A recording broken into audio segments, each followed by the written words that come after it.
I'm able to talk about it boldly and know that the cost of whatever shame or embarrassment or anything I could possibly deal with on my end, it just doesn't outweigh the cost of the lives that may be lost if I don't speak up and share my story, because people need to hear it. People need to know that they're not alone. I needed to know that I was not alone when I was going through it. Hey, y'all. Welcome back to another episode of the Beauty in You podcast. I am so excited for today's topic and for you all to meet the guests. We're going to learn the woman behind the brand. Our guest today has appeared in film and TV shows, including Tyler Perry's I Can Do Bad All By Myself, Lifetime's Drop Dead Diva, and the CW's Vampire Diaries. She is the founder of Us Three Productions, combining her diverse talents into projects aimed at healing. She is gearing up for her 9 Lives World Tour, which covers topics such as homelessness, human trafficking, suicide, depression, divorce, and domestic violence. Welcome to the Beauty in You podcast. Vitelle, how are you, Mama? Hi, thank you so much for that amazing introduction. I am great. How are you? I'm doing good, and I am so excited that you are here. I'm excited to talk about your show, 9 Lives, and I'm even more excited just to learn more about you. Now, when I normally start my podcast, I'm like, hey, tell me more about your rediscovery journey. But what you're doing already is kind of like you're already mixing it. So I got to change my question around. So, what I wanted to start out with is, would you feel comfortable sharing how your past trauma has shaped and into the story that you're now telling on stage for the world to Right. see and hear? Like, oh my God, the bravery. Right. Well, like you said, I'm sharing it for the world, so of course I'd feel comfortable enough to share it. Well, at the end of the day, it is uncomfortable, especially when you're first getting started. I've been doing this for a very long time. The show itself, 9 Lives specifically, which is all about my traumatic experiences throughout life up until this point, it started out during the pandemic, so 2020. And it really just came to be because of the fact that I couldn't hire actors and all of these things so that I usually would do with my shows. So I was like, you know what? I'm just gonna be all the characters. I'm gonna be behind the scenes. I'm gonna be the director. I'm gonna be all of these things. I'm not gonna let this pandemic or anything else stop me. At the end of the day, that pandemic was really a traumatic experience for all of us. None of us had ever been through that before, and hopefully we'll never go through that again. But that was a perfect example, just going through that. We've all had traumatic experiences in our life. I often say I'm somewhat the poster child for them, because I can check off the list when there's quizzes out there that you can take to kind of analyze your traumatic past and what you've been through. And I'm literally able to check off every single one, except for the fact that I've never been in an actual war zone before. So outside of that, I literally am able to check off every single one. And so it's been a long process through the years, and still a process even now. It just becomes easier over time. It's not something that you completely get over. You're like, oh, I'm healed. It's done. I'm never, but I'm in a healed place now. And I'm able to talk about it boldly and know that the cost of whatever shame or embarrassment or anything I could possibly deal with on my end, it just doesn't outweigh the cost of the lives that may be lost if I don't speak up and share my story, because people need to hear it. People need to know that they're not alone. I needed to know that I was not alone when I was going through it. But, we're just now reaching a place in society as a whole where we're speaking on mental health and all of these things out loud. You got the Me Too movement. You've got, people just coming out of the woodwork talking about things and people will say to them, well, why didn't you say this before? Why did you keep this a secret for so long? Like, this is not something that was boldly talked about in the past. If you think about it, it wasn't that long ago that there was slavery. Like, this is the whole thing. Seriously. Like, Yeah. so people have had to learn over time, long periods of time, hundreds of years even, that there are certain ways that humans are supposed to be treated. We have human rights, and part of those rights are being able to not be raped or molested or any of these things that we go through as traumatic experiences in our life, and being able to speak out about them, and for the criminals to know that they can't get away with this any longer because we are speaking out and we're learning to speak out boldly. So it's been a process. Listen, it is healing itself is a process and it's a continuous, I call it a circle. Like we're never healed, we're always healing. We're Right. learning how to navigate through our traumas. We're learning how to now, find that voice and share with other people, which I think it's so important. I Right. felt alone too in my healing journey. I felt that I was the only one in the whole world. All the ladies out there, y'all ain't never been through nothing. It's just me right now. Right. All right. I Right. just feel like I don't care what you say. It's just me, which is not true. During that time, we need that connection. We need to find the people to talk to. We need to find our community. But because it's so, for myself, it was shameful. I just put myself in this ball. Like, I'm just going to do this on my own. I'm embarrassed. I don't want to talk about it. And oh, yeah, I'm the only one that's ever Right. gone through anything in life, which Right. is not true. And so, finding a platform, finding a way to share your story, I think it's amazing. Like I said, your bravery, it's amazing. And I commend you for it. I am here for it. I really am, because we need more women like you that are willing to say, like, hey, yes, I've gone through life was life for me and I really went through it. And I'm here to share my story. I call right now that you're living in your light era, because you're going on Right. stage and you're sharing your story. Right. How was it for you getting to your light era? I feel like you have to have a certain type of mindset to push towards that. Obviously, it was scary. We always have fear that kind of holds us back. Even with publishing my book, that took years and it should have just been done. Like it had been written, it just should have been published. But there's always a fear, and you go through this process where you're telling yourself this is what people are going to think and all of this different stuff. One thing about me, I feel like I did not get the embarrassment gene. Like, like instinctively as a human, it arises, but then it's like, why would I feel that? Like, everybody poops, the book looks, the book, Yeah, everybody poops. that when we're little. And it's like, takes away the embarrassment of that. Somebody must have read that to me as a child, because I just do not get I embarrassed by love such it. things. It's like, this is life. I was able to kind of push past those feelings pretty quickly and just do it scared, I guess, is what I had to do. And then the result that comes from actually sharing and the feedback that you get from people who you're actually helping, and that just outweighs everything. Like that makes the fear just push even more out of the way, if that makes sense. Yes, do it scared. The mindset is Yeah. you have to do it scared, and understanding that the result is bigger than you, right? It's bigger than the movement is bigger. We're Right. placed here for a reason. You're here for a reason. Everything that you've gone through, you're Right. here for a reason, and you're living in your purpose and you're living in your light. And this is what you're here to do. So when you have those moments of scaredness for just a second, because it's going to come just a little bit, Right. it's like, no, what I'm doing is even bigger. I'm impacting and I'm changing so many lives. And I feel that that is so important. Doing it Yeah. scared. Y'all listen and do it scared. I feel like we have to allow ourselves grace, because when we do feel any of those negative emotions that come along with the process of just healing in general, we can often beat ourselves up. Let's say we're healing for something like divorce is one of the topics that I talk about in my show, and even heartbreak and things like that. Like we'll spend so much time beating ourselves up for choosing that person, for going through that, for making the bed that we now had to lie in, whatever the situation was. So instead of beating yourself up, like you have to allow yourself grace to know that, okay, I'm human too, here I am, and then moving forward I'm going to do something different and share my testimony and help other people to possibly prevent them from making the same mistakes. And that's why we have the books and the shows and all the different things that are out there, the outlets and resources that people provide, because they've been through something. And it's so much easier to hear it from somebody who's actually been through it than it is to hear it from somebody who studied it in school, for example.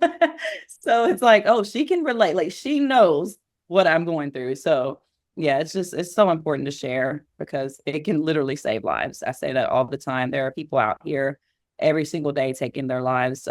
Just within my Us Three Productions family, we just lost someone recently to suicide. And it's something that, the embarrassment of talking about that, like even to say that word is uncomfortable for a lot of people. Mm-hmm. And I'm doing a whole show about these topics and, and expecting the audience to come and be entertained. And they're like, oh, I don't know if I want to go to a show like that about that, but if you don't address it and talk about it, then that's just more times that it happens because we chose not to. So the embarrassment or the uncomfortability of talking about this, or the lives being lost because we're not talking about it. One's got to outweigh the other. Yeah, we have to talk about it. We have to talk about all the things, because if we don't, it's like we're just pushing it to the side like it doesn't really exist. And we know that's not necessarily true. Mental health part, the suicide part. I too just lost someone a couple months ago to suicide. And being a mental health advocate that I am too, it's like, the first I was like, well, what didn't I do? What didn't I do? But it's tough, and we have to talk about it. We have to talk about the importance of sharing your feelings and being human, and that these things do happen, and it happens to all of us. There's not one person out there in the world that's not going through something. And I just have to be really clear on that. Like, we all go through something, no matter how successful we are. We have to humanize ourselves. We're human. And I think the more we talk about that, like, hey, I have this, and this, but I've also gone through depression and anxiety, all the things. I've been there. I've been that person that has been like crying and not knowing why and seeing no light and pushing everybody away, even though I need them. I know I need them, but I'm pushing everybody away. Like, I've been in those places. And so, yes, I'm in a place now where I can talk about it and I can say, like, I'm human too, guys, and I'm here to help. And so really projecting our voices and using our platforms, I think it's truly, truly important. Exactly. Even what you just said, like, that's one of the things that helped me. No matter what level you're on, you have to be able to talk about it. I think some people get so big and they portray this persona of, this celebrity person, and they don't have any problems at all. They're rich, they're famous, they're all these things that we want to be, right? But when people like Beyonce come out and talk about, this is something that I'm actually dealing with now, and you're like, what? No way. Like, it just resonates differently because you see her on a different level in your mind than yourself, but we're all like on this one human plane.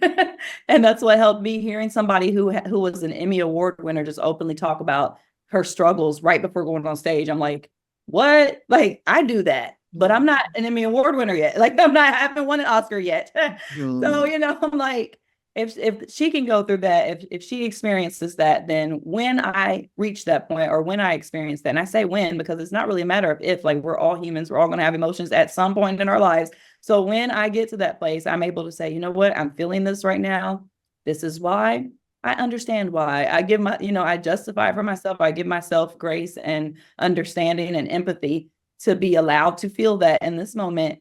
And then I move past it. So I'm not making a decision in the moment that I feel this way as if it's never going to end. Because the thing is, at the end of the day, it is going to end at some point. So sometimes you just got to ride the wave. Ride the wave. You're absolutely right. We're human, guys. We're human. We're all going through something. Right. Trust and understand that. So I want to talk about one of your characters, each thing that you go through, one of your characters plays that part. So human trafficking, the topic that's going on in the nation. Can you share me a little bit more about your experience with that? I will try to sum it up. And it's so funny. So I heard another interview recently where she was able to like detail talk about it in chronological order. And I'm just like, wow, that's some skill right there. Because the thing is, when you're in it, it's kind of happening all over the place, and trying to put together the story at the end after it's over is very difficult sometimes. But it inspired me, and I related so much to so many parts of her story. I'm like, I wonder if we dealt with the same person. So a lot of times when we think of human trafficking, I feel like there's a stereotype, like there is with much of the topics that I deal with in the show. And we often just think of, this child playing in the yard by themselves, they get snatched up or something. It's often nowadays not the case. There are people like literally right there in your own backyard, metaphorically speaking, that are going through this. And it's businessmen, it's people that are working in politics, it's people that you see on TV. And now you guys are seeing it because it's starting to come out of the woodwork. Yes. celebrities and things like that. But like that's not all. Like most people who are going through it behind the scenes, when it comes to human trafficking, which is in general, you're being used for your physical self, like whether that's for sex or for, any type of human slavery, modern day slavery, like it is not limited to just one thing, right? So you have people who are married with families, which is what I personally had an experience with, was my next door neighbor who had a whole family and kids and a wife, and you would not think that this person is this master manipulator. So myself and my family were completely manipulated to the point, again, trying to make a long story short, because there's going to be a whole movie about that later, but manipulated to the point that I ended up having to stay with them. And I was trafficked during that time. And I remember like being in a room, and this memory kind of came back to me the other day as this lady was saying it in her own interview, and it just hit my heart like, oh my gosh, that's so crazy. I remember being in a empty room with nothing but a mattress, no sheets, no blanket, no, just an empty room with a mattress, and just being in there waiting to see who's gonna, like, just waiting for whoever's gonna come in there next, and not thinking like, I just kind of died to myself, at that time. And so going through that process, I don't really remember, like trying to recall to tell the story. I can't recall exactly how long that lasted, or, but it can seem like forever in that moment, or exactly how many times that happened. I just know that, one night is too long, honestly, but, and one time is too many. But that went on for a period of time, just right under the noses of my family and community, just right there in a normal neighborhood. It wasn't in like some big city where you expect all these criminals and thugs, and it was nothing like that. So I think that, sometimes the details of the story are important to share, because you wouldn't see it coming if you think that it looks like one thing, but it's actually this, and it's happening in churches. There's pastors, there's just all these people, and they know they're not going to get in trouble because nobody's going to tell anybody, nobody's speaking up about it, and nobody's going to suspect the pastor did it. Yeah. So, and that's just all the more reason our stories are so important. Like I said, I told the Cliff Notes version for the sake of time, but it's so important that we tell those details, because people will know what to look for. And then, as I mentioned earlier, the bad guys won't feel like they can get away with this, because now they're pulling the plug on what this really looks like. I can't hide this anymore as easily as I was able to in the past when nobody spoke on it.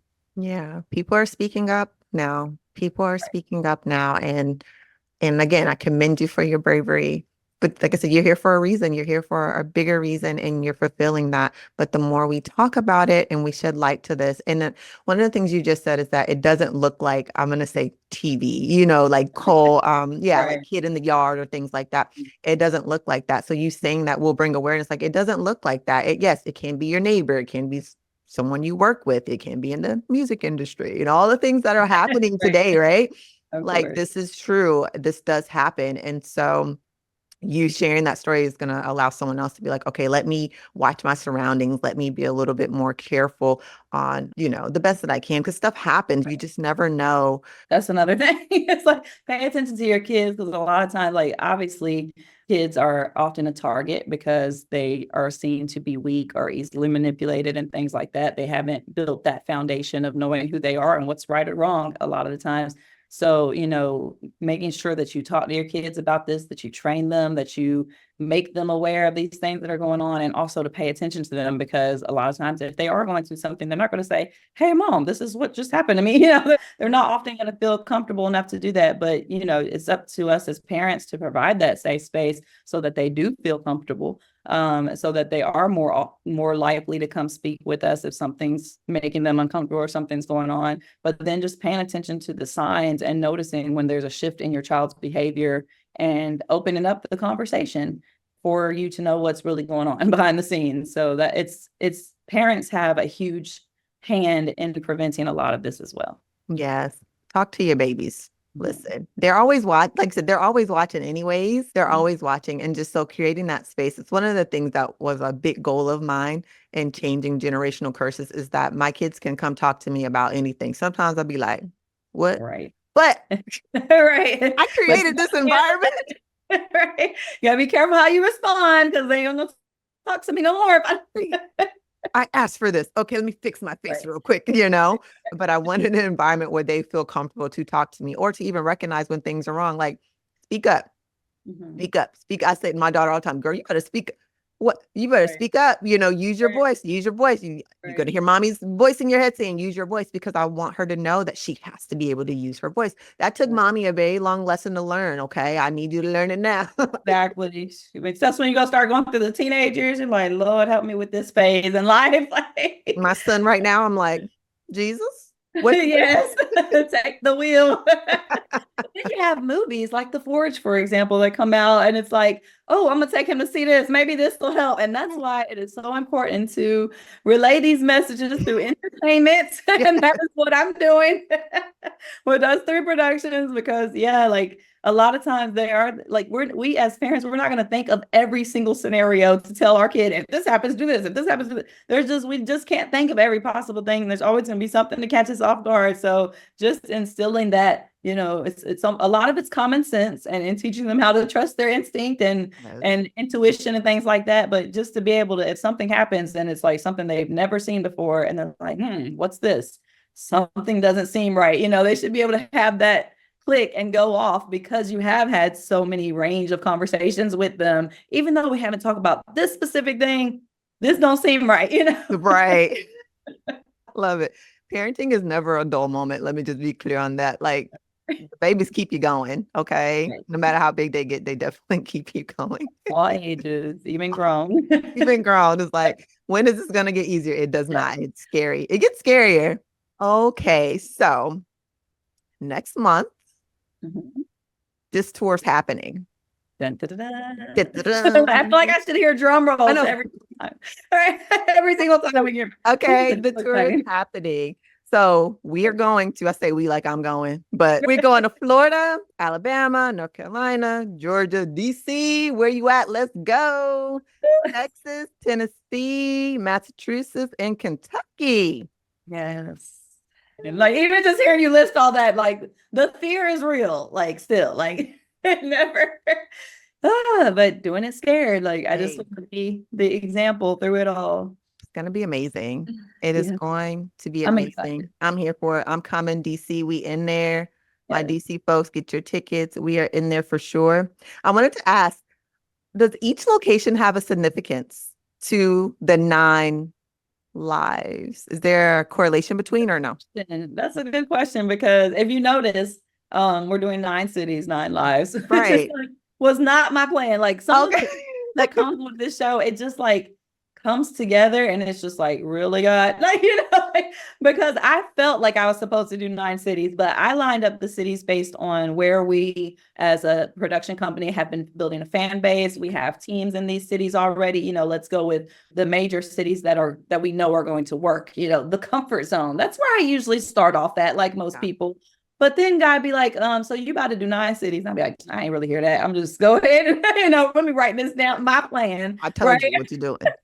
So I'm over here writing my plan, but I kept filling that 9 cities pool. And then we get on a production call, and 2 of my staff brought up that, hey, we don't have my city on there. And it ended up adding 2 more cities, and it turned into 9 cities. And I'm like, oh my God, we're really doing 9 cities.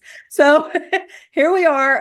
It was not a specific reason for those cities, but it is based on where we're already kind of based out of. So we're building fan bases in those major cities first, and then growing from there. I believe that we're going to be able to go to all the states and even beyond throughout the country. We have a team now growing in Costa Rica. Another reason why it's called a world tour, in case anyone's wondering why it's national. Why is it a world tour? Because it is going worldwide. This is where we're starting. This is the starting point here. But we do have teams starting to build up in other countries as well. So that's extremely nerve-wracking. But I think once we get through this first 9 states, it's going to be like, we can do anything. Like, it's going to you would think, like, every time you accomplish something major that it would get easier every time, but no, it just gets like bigger. And it's like, whoa, like, you did all this and now you got to do all this. Hold on, can I handle that? But you can. Yes, you can. So I can do all things through Christ who strengthens me. I have this video I posted the other day. I'm like, the Bible says I can do all things through Christ who strengthens me. But what if I don't want to? Like, and sometimes we don't. But again, it's the fact that what outweighs it in my mind. Like, it is so important. And after every single show that we do, there are so many testimonials, so many people, some even as severe as they might have taken their life even that night, but they said, you know what, I'm going to hold on a little bit longer because this show right here. And it's just like, whoa, like we cannot stop no matter what's going on. We can't stop. It's just too dire that we have to keep going. So I don't know if y'all can tell. I'm gonna just go ahead and say this because I was gonna lie and be like, I'm having an allergic reaction, but I'm gonna just go ahead and say it because as my whole life is all about being transparent and real, and so my eyes are like swollen right now. So I have like a lot of makeup, more makeup on than usual. I had to put ice packs on, all this different stuff because my eyes are so swollen because yesterday my week that has been like a week from hell, right? Just piled up on me to the point I had to have one of those really heavy soul cries that you just cry your whole insides out. And I woke up this morning, my eyes were like swollen shut because I literally cried myself to sleep. It had just piled up so much. So I think a lot of us make the mistake of we talk about it. And I even did it before. Like, I'll talk about this after it's over, where I can say, look, I went through that. It's in the past. I'm all healed now. But sometimes it's important to talk about it when you're in it, like literally just last night. And I'm still trying to sort things out today. I'm still trying to figure things out, but I'm practicing what I preach, and I'm doing things one thing at a time. It's like, oh, the car broke down. The dog is dying. All like literally my whole last week has been like a country music song or video. Like, that's how it's been. I'm like, what is going on?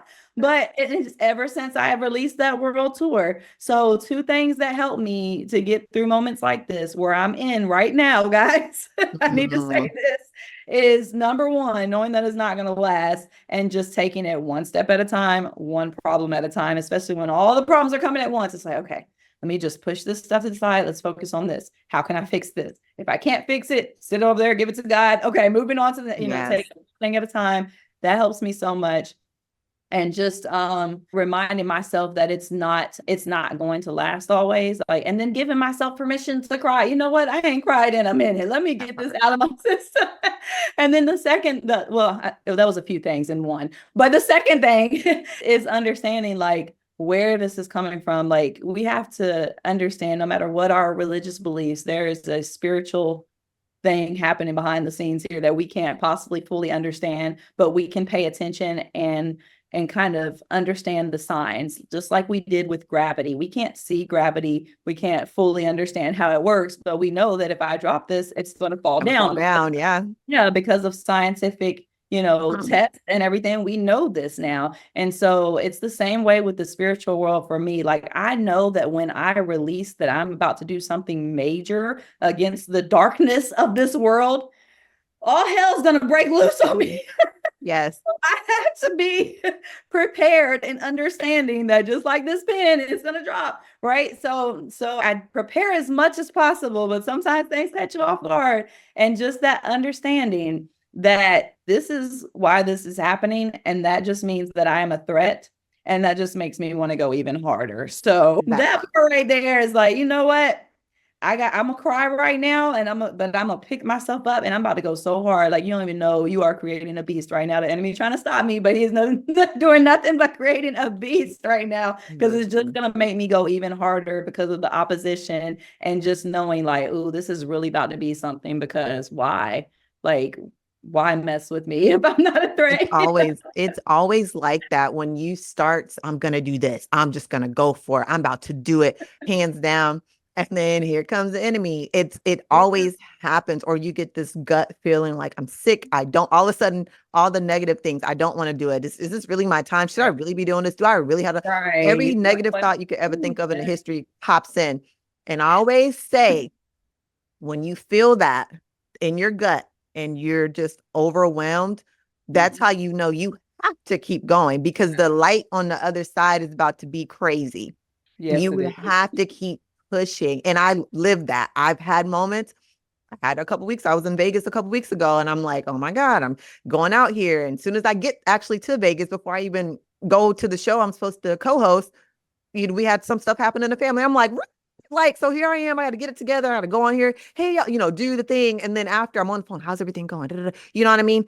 It happens. But know that your purpose, me to you, talking to you, your purpose is so much bigger. This is going to be amazing. I know it's going to be amazing. And it's about to be hard. Yep. Shit about to be real hard real quick.